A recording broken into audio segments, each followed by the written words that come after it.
Assalamu alaikum everyone. Here is another past paper question of error and suspense. But the year is November 2012, paper 22, question number 2. अच्छा सवाल है. The following trial balance was extracted from the books of bank. It was prepared by an inexperienced bookkeeper and failed to balance बेटा. Trial balance बना हुआ है. Trial balance बनाने के लिए फॉर एग्जांपल और बैलेंस भी हुआ हुआ है बट वो डिफरेंस गलत है भाई. अच्छा, जब ट्रायल बैलेंस बनाते हैं तो दिमाग में एक चीज़ को बिल्कुल ज़हननशी कर लेते हैं कि ट्रायल बैलेंस बनाने का ये एक रूल है. क्या रूल है भाई?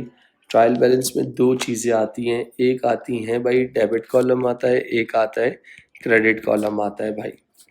जो डेबिट होते हैं ना वो क्या होते हैं, जो भी एसेट रिलेटेड नेम्स होंगे ना वो डेबिट हो जाएंगे और जो भी एक्सपेंस रिलेटेड नेम होंगे वो क्रेडिट हो जाएंगे. इसी तरीके से जो भी लाइबिलिटी रिलेटेड चीज़ें होंगी वो क्रेडिट हो जाएंगी और जो भी आपके पास अगर कैपिटल रिलेटेड चीज़ होंगी वो भी क्रेडिट होंगी. और फॉर एग्जांपल जो आपका क्या कहते हैं रेवेन्यू स्लैश अगर आपकी कोई इनकम होती है तो वो भी क्रेडिट हो जाएगा ट्रायल बैलेंस में. तो यहाँ एक ट्रायल बैलेंस बना हुआ तो है मगर वो अकाउंटेंट है मगर गलती का पुतला है. कैसे? फॉर एग्जांपल टू 1 2 3 4 5 6 7 8 9 10 11 12 13 और 14. तो इसका मतलब मुझे टोटल आपके पास अगर मैं आपसे बात करता हूँ यहाँ पर 1 2 3 4 5 6 7 8 9 10 11 12 13. तो मैं एक ट्रायल बैलेंस का क्या बना लेता हूँ, कॉलम बना लेता हूँ. और जब ट्रायल बैलेंस का कॉलम बना लेता हूँ तो यहाँ पर भी अब आप देख सकते हैं. तो वो कॉलम कैसे बनता है भाई? ये हो गया सीरियल नंबर, ये हो गई डिटेल्स या पर्टिकुलर, ये आपके पास हो गया डेबिट, ये आपके पास हो गया क्रेडिट बेटा.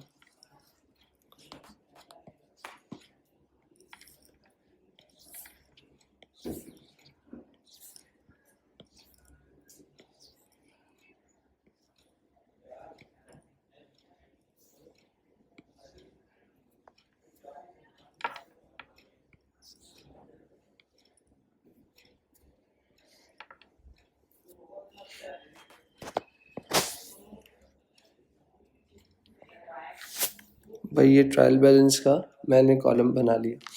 अब मैंने क्या किया भाई, सारी वैल्यूज़ को उठा लेता हूँ. भाई कैपिटल जो है कभी भी डेबिट नहीं होता मगर अकाउंटेंट ने गलती कर दी है, डेबिट कर दिया तो मैंने सही कर दिया. बैंक ओवरड्राफ्ट कभी भी डेबिट नहीं होता मगर अब ये गलती हो गई है तो अब क्या करें, सही कर दिया. फिक्सचर्स एंड फिटिंग बिल्कुल सही रिकॉर्ड हुआ हुआ था. प्रोविज़न फॉर डेप्रिसिएशन वो भी सही रिकॉर्ड हुआ हुआ था. इसके बाद इन्वेंट्री वो भी सही रिकॉर्ड हुई थी 14,200. ट्रेड रिसीवेबल जो हैं आपके पास 12,300 वो भी सही हैं. इसके बाद ट्रेड पेएबल डेबिट नहीं क्रेडिट होते हैं. रेवेन्यू कभी भी डेबिट नहीं होता, क्रेडिट होता है. अच्छा, रेवेन्यू के बाद परचेजेस कभी क्रेडिट नहीं होती, आपने उसको क्रेडिट किया हुआ है तो मैंने सही कर दिया. डिस्काउंट रिसीव्ड उसको भी आपने गलत लिखा हुआ है, तो डिस्काउंट रिसीव आपने डेबिट किया हुआ है मगर वो क्रेडिट होता है. वेज एंड सैलरी एक्सपेंस है और एक्सपेंस डेबिट होता है और आपने क्या किया है, क्रेडिट कर दिया तो मैंने इसको सही कर दिया. सन्ड्राई एक्सपेंस जो है वो मेरे ख्याल से बिल्कुल परफेक्ट रिकॉर्ड है. इसके बाद डिस्काउंट अलाउड है, डिस्काउंट अलाउ आपने क्रेडिट किया हुआ है, मैंने इसको सही करके डेबिट कर दिया. अच्छा भाई, ये हो गया तुम्हारा 14.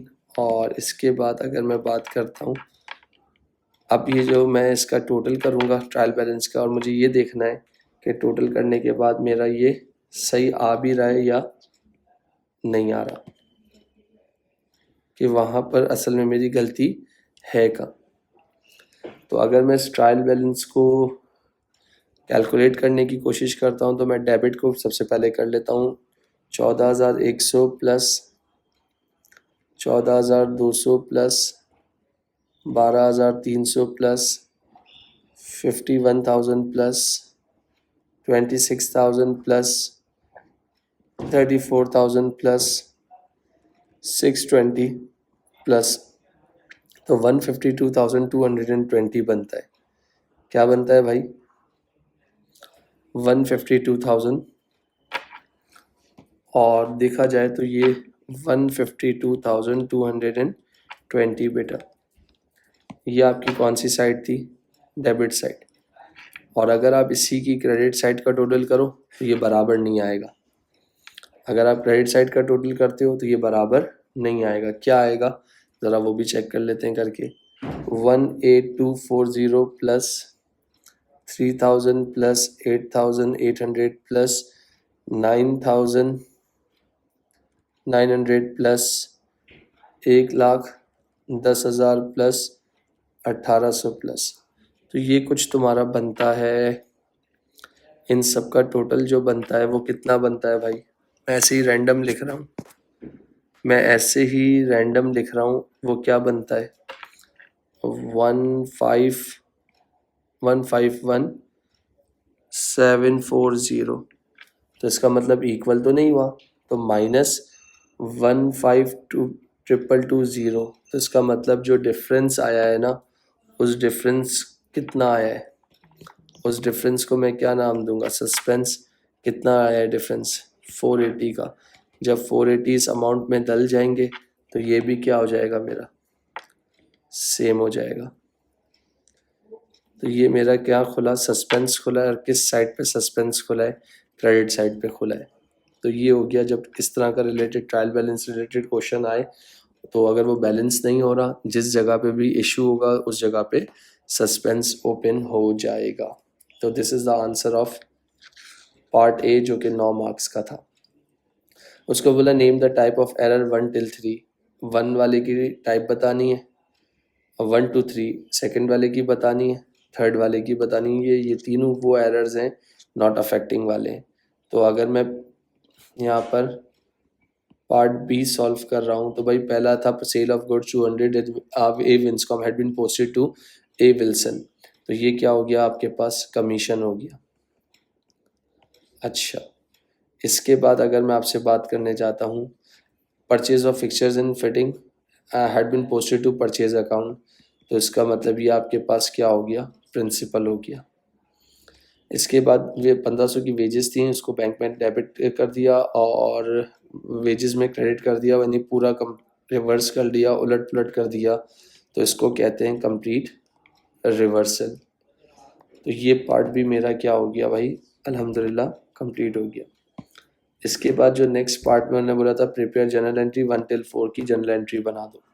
तो ये क्या हो गया भाई? पार्ट सी की बात कर रहा हूँ। पार्ट सी की जर्नल एंट्री बनाऊंगा तो क्या बनाऊंगा?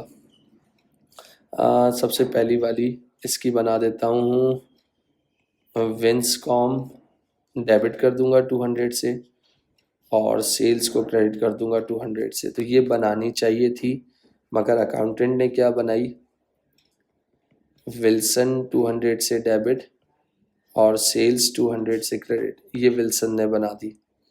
तो जब मैं इसको सही करने जाऊंगा तो मैं क्या करूंगा? विंसकॉम को 200 से डेबिट कर दूंगा और विल्सन को क्या कर दूंगा? 200 से क्रेडिट कर दूंगा। तो ये पहली एंट्री थी।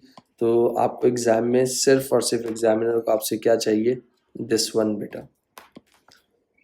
अच्छा भाई, इसके बाद अगर मैं बात कर रहा हूँ नेक्स्ट एरर की, मुझे क्या करना था? यानी अगर मैं कहता फिक्सचर्स को डेबिट कर देता 900 से और बैंक को 900 से क्रेडिट कर देता, मगर हकीकत में आपने क्या किया है? परचेज को 900 से डेबिट कर दिया है और बैंक को 900 से क्रेडिट कर दिया है। तो जब आप इसको सही करने जाएंगे हकीकत में तो फिक्सचर्स को 900 से बढ़ा देंगे और जो परचेज को जो गलत रिकॉर्ड किया था उसको कम कर देंगे। तो ये आपके पास क्या हो गया भाई, करेक्टेड वाली हो गई। अच्छा, इसके बाद तीसरे एरर में क्या बोला है वो भी देख लीजिएगा। वेजेस को मुझे डेबिट करना था 1500 से और बैंक को क्रेडिट करना था 1500 से, मगर मैंने क्या किया, पूरा उलट पुलट कर दिया। बैंक को 1500 से डेबिट कर दिया और वेजेस को 1500 से क्रेडिट कर दिया। तो जब मैं इसको सही करने जाऊंगा तो वेजेस को मुझे बढ़ाना था बल्कि मैंने कम कर दिया। तो एक मरतबा डेबिट करूंगा ताकि इफ़ेक्ट ख़त्म हो 1500 से, और दोबारा डेबिट कर दूंगा तो वेजेस 3000 हो गई। बैंक को मुझे क्रेडिट करना था मगर मैंने डेबिट किया है, तो एक मरतबा क्रेडिट करके इफ़ेक्ट को कैंसिल करूंगा, फिर दोबारा क्रेडिट करूंगा तो 3000 से। तो ये मेरे पास क्या हो गया भाई, एरर नंबर 3 बेटा। इसके बाद लास्ट और फाइनल एरर बेटा, उसमें क्या करना है मुझे, वो भी बड़ा इम्पोर्टेंट है। अच्छा, उसमें बोला था कि एक डिस्काउंट रिसीव हुआ था 240 रुपये का, सही है, जो कैश बुक में सही रिकॉर्ड हुआ है, मगर डिस्काउंट रिसीव में हमने उसको डेबिट कर दिया, हालांकि डिस्काउंट रिसीव में उसको हमें क्रेडिट करना था।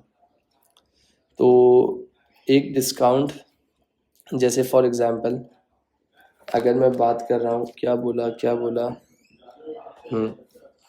तो मैंने कहा ये कैश या बैंक कितना था 240 डेबिट और डिस्काउंट रिसीव 240 क्रेडिट, ये बेसिकली होनी चाहिए थी, मगर तुमने उसको क्या कर दिया, तुमने बोला कि डिस्काउंट रिसीव को तुमने क्या कर दिया है, डेबिट कर दिया है।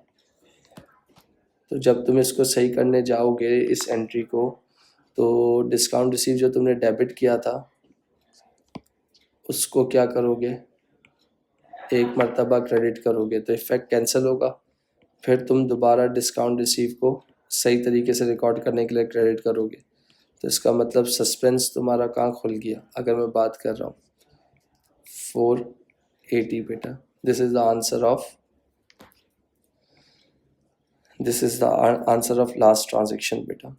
तो यहाँ पर जो था एक और क्वेश्चन आपका कंप्लीट हुआ रिगार्डिंग एरर एंड सस्पेंस।